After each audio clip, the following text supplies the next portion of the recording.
Esta mañana escucharon que el pastor Lee es el más joven de la división norteamericana y lo que pude compartir con él es que no solamente es el más joven, no está entendiendo nada el hombre. So pastor, I'm talking about you. I'm saying that every dream team has a coach, a good coach, and you're an amazing one. I'm impressed by your kindness, your humbleness. May the Lord continue blessing your ministry right here in New Jersey. And as I told you in the morning, in a couple of years from now or 3 years from now, you're going to be speaking fluently español. So, de aquí a 2-3 años su presidente, estoy seguro, va a estar hablando muy buen español. Así que es lindo. Gracias a todos los que participaron en el concierto.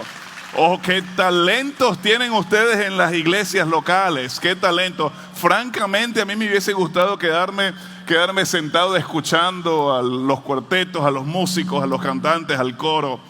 Y qué hermoso mensaje nos trajeron nuestros pastores al final, ¿no es cierto? Al clamor de medianoche, al clamor final, se alzará la voz y Jesús vendrá. Justamente esa es la pregunta que nos formulamos en este momento al ya ir terminando nuestro campestre del año 2024. ¿Vendrá Jesús en nuestra generación? Por supuesto, es algo que estoy seguro todos nosotros quisiéramos, ¿no es cierto? El pastor Lee esta mañana, al compartir su visión para la conferencia de New Jersey en este quinquenio, mencionaba acerca del Evangelio según San Mateo, el capítulo 24.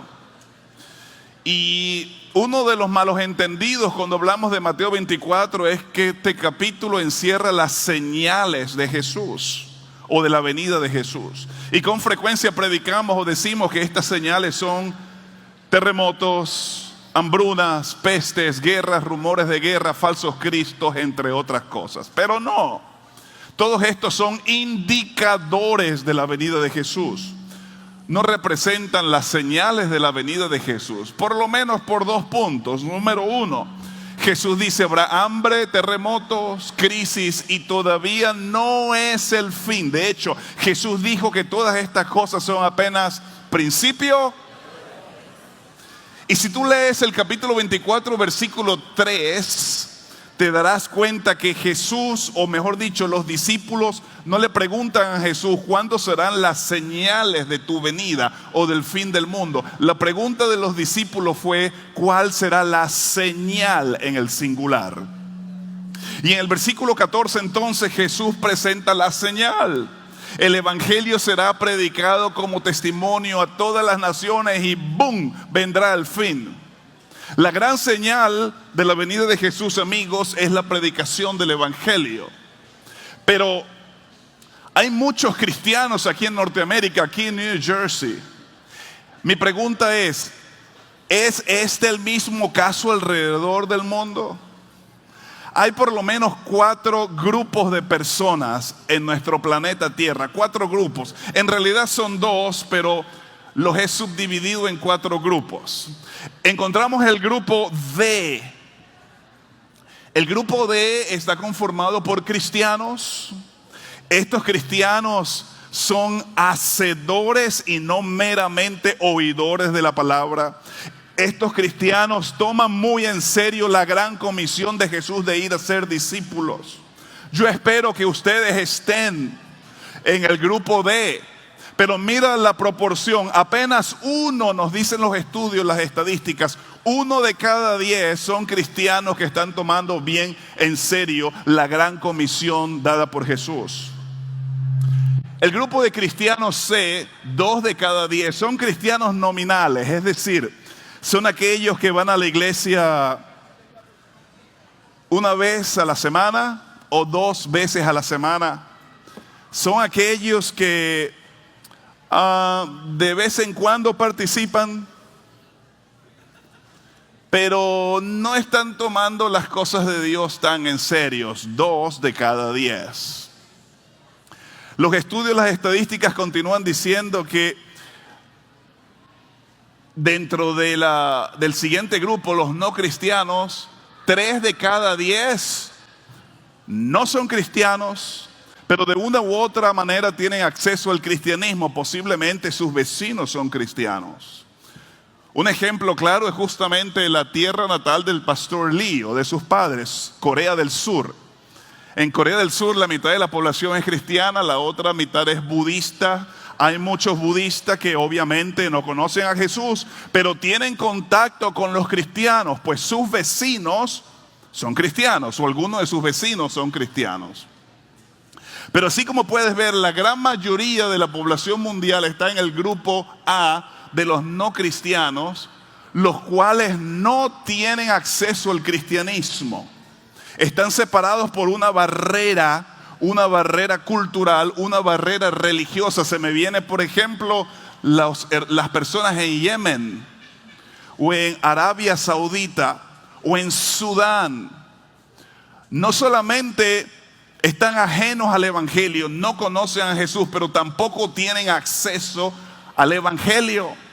4 de cada 10. Por supuesto, si lo sumamos con este grupo, estamos hablando, damas y caballeros, de 7 de cada 10 personas que no son cristianos y posiblemente no han escuchado el Evangelio. 7 de cada 10. 1, 2, 3, 4, 5, 6, 7. Este grupo no ha escuchado de Jesús. Y si seguimos así, nos daremos cuenta que la gran mayoría de este auditorio entonces no ha escuchado de Jesús. La población mundial actual está en unos 8.000 millones de personas o 8 billones de personas. De estos 8 billones de personas encontramos que hay más o menos 2.300 millones de cristianos, 2.300.000.000 de cristianos. Acuérdate, la gran mayoría de estos son cristianos nominales, tristemente. Tenemos más o menos cerca de 2 billones de musulmanes. El Islam es la religión que está creciendo de paso más acelerado en la actualidad. La religión de mayor crecimiento es el Islam. Hay más o menos 1.200.000.000 de el hinduismo. No solamente está en India, sino en muchas partes del mundo. Hay más o menos la misma cantidad, 1.200.000.000 de ningunos. Los ningunos son aquellos que no están afiliados a ninguna religión. Son los ateos, son los agnósticos, son los seculares. En Norteamérica, en Europa, este sector de la población está creciendo bárbaramente. Tenemos más o menos unos 700 millones de budistas y unos 600 millones de personas que practican el shintoísmo en Japón o el taoísmo en China, entre otras cosmovisiones.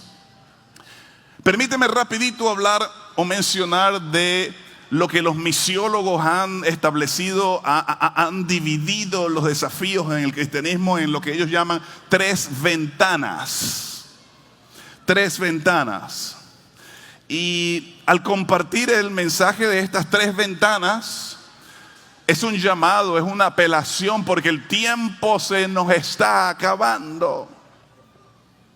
La primera ventana es nuestro mayor desafío, nuestro más grande desafío, es la famosa ventana 1040. ¿Qué es o cuál es la ventana 1040? La ventana 1040 es un territorio geográfico que ocupa desde el oeste de África hasta el este de Asia. En este país, o en esta zona mejor dicho,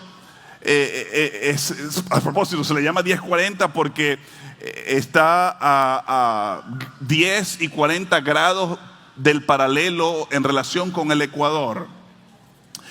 En esta región se encuentra un número de países cerrados completamente al Evangelio, y no solamente cerrados, sino que están recibiendo persecución. Encontramos, por ejemplo,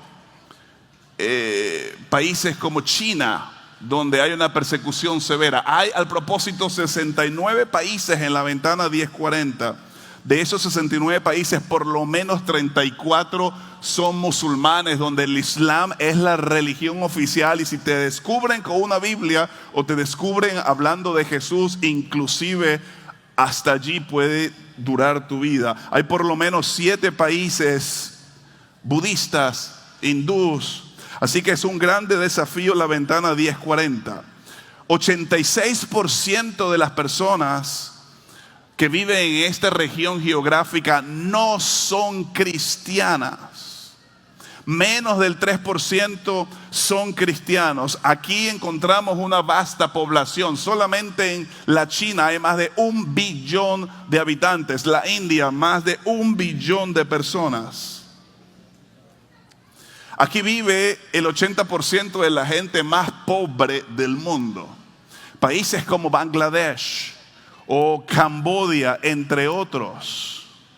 Solamente el 0.4% de la distribución de la Biblia y el 3% de los lenguajes en la cual la Biblia ha sido traducida están dirigidos a la ventana 1040, donde tenemos la mayor necesidad de la predicación del Evangelio. Menos del 10% de los misioneros cristianos sirven en la ventana 1040. Por eso es que te digo que esto es nuestro mayor desafío, principalmente en la ventana 1040. Te dije que eran 3. La segunda ventana es la urbanización. Es nuestra mayor necesidad, urbanización. ¿Sabías tú que para el año 2050 el 68% de la población mundial va a estar viviendo en las grandes ciudades? 68%. Hoy día tenemos lo que se conoce como mega cities o mega ciudades, y por lo menos 50 de estas mega ciudades, las menos evangelizadas, están justamente en el territorio de la ventana 1040. Y estamos hablando de Tokio, con una población de 38 millones de personas. New Delhi, 27 millones. Shanghai, 25. Beijing, 22. Esto sin mencionar a Lagos, a Bangkok, a Seúl, entre otras mega ciudades, donde hay una gran cantidad de personas que nunca han escuchado del Evangelio de Jesús. Nosotros como adventistas, o algunos de nosotros como adventistas, tenemos esta actitud anticiudad. Y si todos nos vamos a un lugar rural para vivir, si todos nos vamos a los campos, a los montes, ¿quién les va a predicar a esta gran cantidad de personas que están en las ciudades? El tercer desafío, o la tercera ventana, acuérdate, la primera es la 1040, la segunda representa las megaciudades, y la tercera es el secularismo o la secularización. La secularización es el proceso en que las sociedades ya no necesitan de Dios. Dios ha sido desplazado. El secularismo enseña que no existe verdad absoluta. Tú decides, tú defines lo que es bueno, lo que es malo, según tus emociones, tus sentimientos. La realidad actual, amigos, en relación a el Evangelio es bastante delicada. Te explico. 7 de cada 10 personas, como ya te mencioné, en el mundo no son cristianas. 7 de 10. Para el año 1900 habían 34% de cristianos. 100 años más tarde, el año 2000, 33%. Es decir, estamos decreciendo. 3% de los 4 billones más o menos de personas que viven en Asia solamente apenas son cristianos. Haz la matemática. 3% de 4 billones. El cristianismo aquí en Estados Unidos, en Europa, es un status quo, está neutralizado, no está creciendo. Pero en Asia está completamente estancado. Ahora, nosotros hemos escuchado, hemos leído, hemos predicado acerca de la gran comisión de Jesús allí en Mateo capítulo 28, y Jesús dijo principalmente en el versículo 19, ir y predicar a cada nación, ¿no es cierto? La palabra griega para nación es etnos. De ahí viene la palabra etnia o étnico. Y lo que Jesús se refiere en Mateo 28, 19 no es necesariamente países o naciones, sino justamente grupos étnicos. Es decir, Jesús está diciendo, será predicado este evangelio en todo rincón del mundo. Ustedes tienen que ir y hacer discípulos bautizando a todos los grupos étnicos. Hacer discípulos no en todas las naciones, en todos los grupos étnicos. ¿Sabías que solamente en Indonesia hay 1.331 grupos étnicos que hablan 742 lenguajes diferentes? Solamente en Indonesia. Estos 1.331 grupos étnicos tienen diferentes lenguajes, diferente cultura.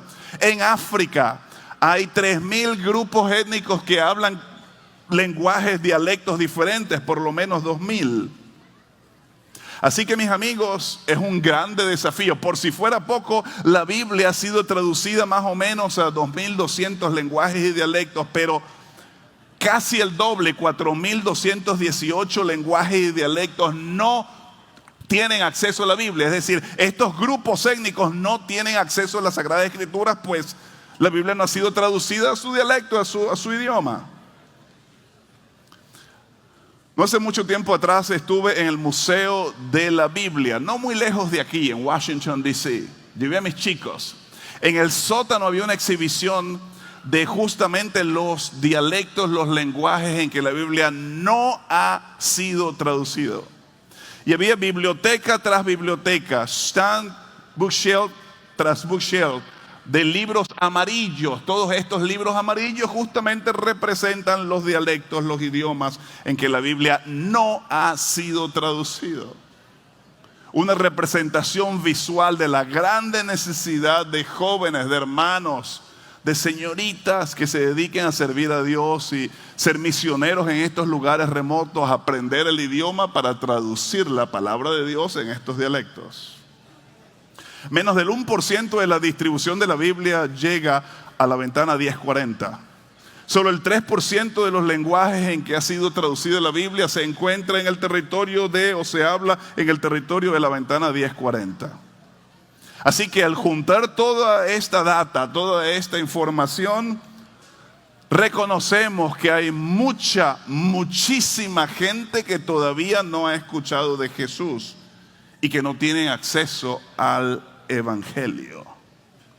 Cuando hablamos de nuestra iglesia adventista del séptimo día, tenemos una membresía aproximada de 23 millones de personas en una población, como te mencioné, mundial de 8 billones.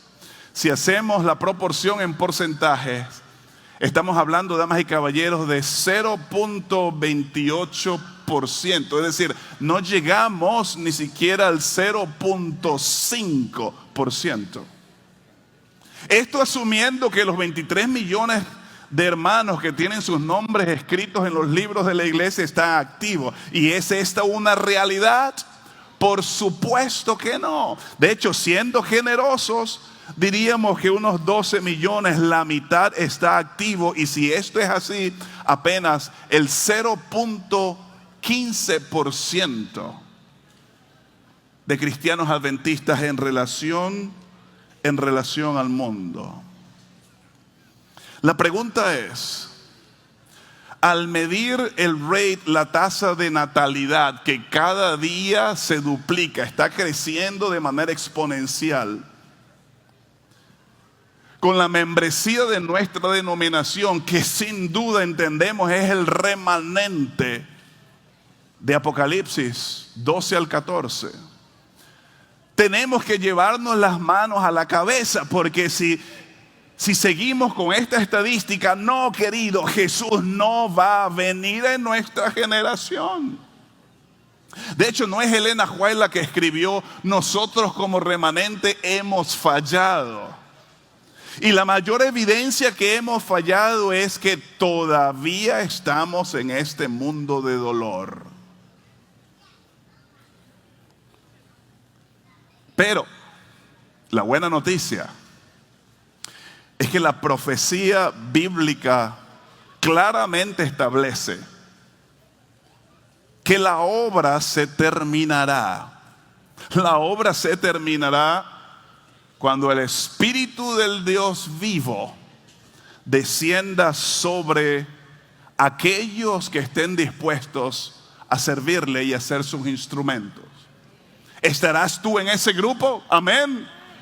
La profecía nos dice que solamente un fenómeno sobrenatural, el descenso del Espíritu Santo, marcará el fin de la predicación, el clamor de medianoche, como cantaron nuestros pastores.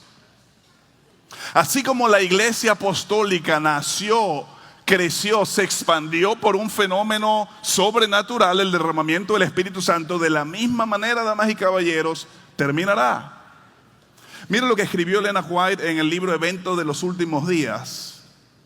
Es con ferviente anhelo que anticipo el tiempo cuando se repetirán los sucesos del día de Pentecostés. Pero, aún con mayor poder que en esa ocasión. Juan dice, vi otro ángel descender del cielo con gran poder y la tierra fue alumbrada con su gloria. Hablamos de esto esta mañana. Entonces, como en el momento de Pentecostés, la gente oirá la verdad que será presentada a cada hombre en su propio idioma. En visiones de la noche pasó delante de mí un gran movimiento de reforma en el seno del pueblo de Dios, del remanente. Muchos alababan a Dios, los enfermos eran sanados y se efectuaban otros milagros. Se advertía un espíritu de oración como lo hubo antes del gran día de Pentecostés. Así que la profecía es clara.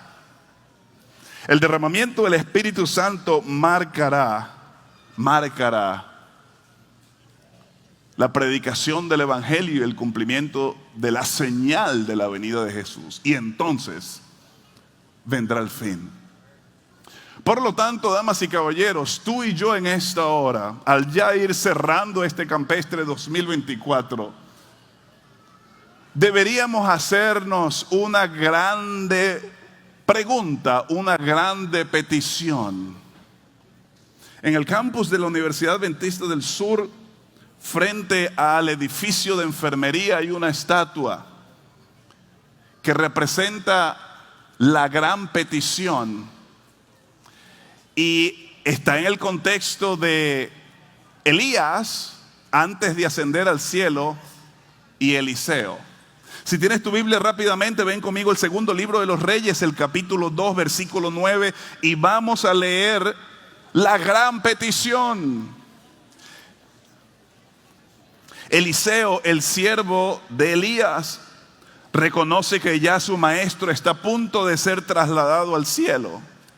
Y entonces Eliseo le dice a Elías, oh maestro, yo necesito, ¿qué cosa?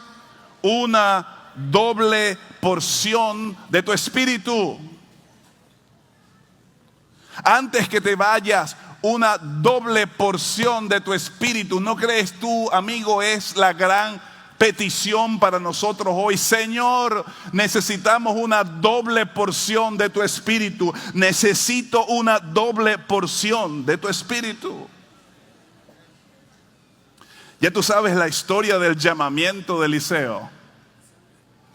En el primer libro de los Reyes, el capítulo 19, versículos 19 al 21. ¿Lo leemos? Primero de Reyes, capítulo 19, versículos 19 al 21. Partió de allí Elías y halló a Eliseo, hijo de Safat, que estaba arando. Delante de él iban 12 yuntas de bueyes. Solamente los ricos tenían 12 yuntas de bueyes. Las personas comunes tenían apenas una o dos. Imagínate, Eliseo y su familia tenían 12. Y él conducía la última. Elías pasó ante él y echó sobre él su manto. Entonces dejó los bueyes, salió corriendo detrás de Elías y le dijo, te ruego me dejes besar a mi padre y a mi madre, luego te seguiré. Y él le dijo, ve, regresa. ¿Acaso te lo estoy impidiendo? Regresó Eliseo, tomó un par de bueyes y los mató. Con el arado de los bueyes coció luego la carne y la dio al pueblo para que comieran. Después se levantó, se fue tras Elías y lo servía. Elena White en el libro Profetas y Reyes nos dice que La familia de Eliseo era una familia rica, una familia con muchísimo dinero. Sin embargo, Eliseo era un chico humilde, era un chico sencillo. Su familia era una familia piadosa, una familia que no se había arrodillado ante Baal. Eliseo era un muchacho de un temperamento tímido, pero era un gran líder. Era un hombre sencillo, era un hombre amable, humilde, íntegro, que en todas las cosas quería darle la gloria a Dios. En el mismo libro, Elena White dice que Eliseo era fiel en las cosas pequeñas. De hecho, por 8 años estuvo Eliseo sirviendo a Elías. Elías era el protagonista. Pero después encontramos una transición. Y después de estos 8 años, Eliseo se convirtió en un grande profeta. 60 años de ministerio. Recibió una doble porción del espíritu de Elías. Hizo muchísimo más milagros de Elías. Eliseo es símbolo de Jesús. 30 veces se lo llama varón de Dios. Mi pregunta para ti es: ¿cuál fue el momento crucial en la vida de Eliseo? Todos tenemos un momento crucial. Se me viene a la mente José. ¿Recuerdas cuál fue el momento crucial en la vida de José? No fue cuando estuvo tentado por la mujer de Potifar. El momento crucial en la vida de José fue cuando justamente estaba siendo llevado por la caravana de árabes, siendo traicionado, vendido por sus hermanos. Cuando iba rumbo a lo desconocido, José dijo: no sé a dónde voy, pero me propongo serle fiel a Dios, pase lo que pase, al lugar donde vaya. Ese fue el momento crítico en la vida de José. David tuvo un momento crítico, Daniel, Esther tuvo un momento crítico. ¿Cuál fue el momento crítico, crucial en la vida de Eliseo que permitió que de un chico del montón llegara a ser un tipo, un símbolo de Jesús?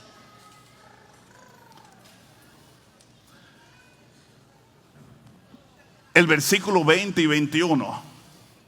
Acuérdate, primer libro de los Reyes, capítulo 19. Eliseo le dice a Elías: déjame ir a besar a mis padres y te seguiré. Y entonces el versículo 21, permíteme leértelo según la Nueva Versión Internacional, está aquí en la pantalla. Dice: Eliseo tomó su yunta de bueyes. ¿Cuántas? 12. Solamente los ricos, 12. Eliseo tomó las yuntas de bueyes y los mató, los sacrificó. Pero no los sacrificó necesariamente para darle un holocausto a Jehová. No. Quemando no solamente los bueyes, sino la madera de la yunta, asó la carne y se la dio al pueblo, a los siervos. Y ellos comieron. Luego Eliseo partió para seguir a Elías. ¿Te diste cuenta? No solo Eliseo le da un beso de despedida a sus padres, sino también le da un beso de despedida al mundo. El momento radical, crítico, crucial en la vida de Eliseo es cuando él rompe con su antigua vida, que era muy, muy buena. Eliseo rompe con los medios que lo sustentaban. Él trabajaba con los bueyes, trabajaba con las yuntas. Él lo quema todo y se lo da a los siervos para que tengan un banquete. Es como si Eliseo estuviera diciendo: ustedes pueden quedarse con todo el mundo, pero déjame o dame a Cristo.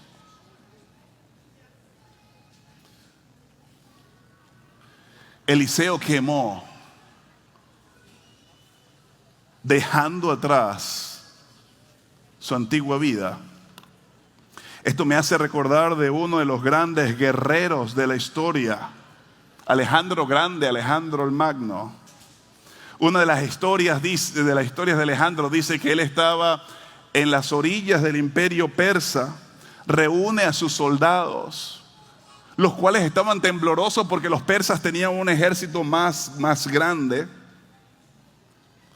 Y Alejandro lo que hace es quemar los barcos de su propio ejército, de su propia armada, para que los soldados se enfocaran completamente en la misión de pelear contra los persas. Así lo hicieron y los conquistaron. Casi 1000 años más tarde, Hernán Cortés hizo algo similar. Llega a las costas de México con apenas 11 barcos y 500 hombres para pelear contra un imperio civilizado, un imperio muy inteligente y organizado, los aztecas. Los soldados de Hernán Cortés, que al propósito no es un buen ejemplo de moralidad, pero por lo menos aquí el liderazgo, su liderazgo es digno de admirar. Los soldados de Cortés decían, es una misión suicida, es una misión imposible pelear contra los aztecas, nos van a eliminar. Vámonos a Cuba, y de Cuba huimos a España. Esto llegó a los oídos de Cortés. ¿Y sabes lo que hizo Cortés? Lo mismo que Alejandro. Mandó a quemar las flotas, los 11 barcos que su armada tenía. Y entonces varios soldados, a un general, le decían, nosotros queremos ir a casa. ¿Cómo ahora vamos a ir a casa? Lo que Hernán Cortés respondió, bueno, si ustedes quieren ir a casa, entonces tendremos que tomar sus barcos. Y la historia nos dice que eso fue exactamente lo que ocurrió. Y yo te pregunto en esta hora, ¿cuáles son las yuntas de bueyes que tienes que quemar? ¿Cuáles son los barcos que tienes que quemar para que te enfoques en la misión de conocer más a Jesús y de compartirlo? Ese fue el momento crucial en la vida de Eliseo, y posiblemente es el momento, o será el momento crucial en tu experiencia como cristiano. Damas y caballeros, no podemos esperar recibir la unción del Espíritu del Dios vivo si nosotros no estamos dispuestos a romper con el mundo de manera definitiva. Elena White escribió, cada verdadero discípulo nace en el reino de Jesucristo como un misionero. Así que no solamente yo soy un misionero, los pastores son misioneros, Daniel es una misionera, tú eres un misionero. Y anoche estudiamos que justamente el cumplimiento profético apunta a ese momento en que el Señor derramará su espíritu sobre toda carne, sobre los chicos, sobre los adultos. Algo similar profetizó el mismo Jesús en Hechos capítulo 1, versículo 8. Recibiréis poder y entonces me seréis testigos en Jerusalén, en Judea, en Samaria y en el último rincón de la ventana 1040.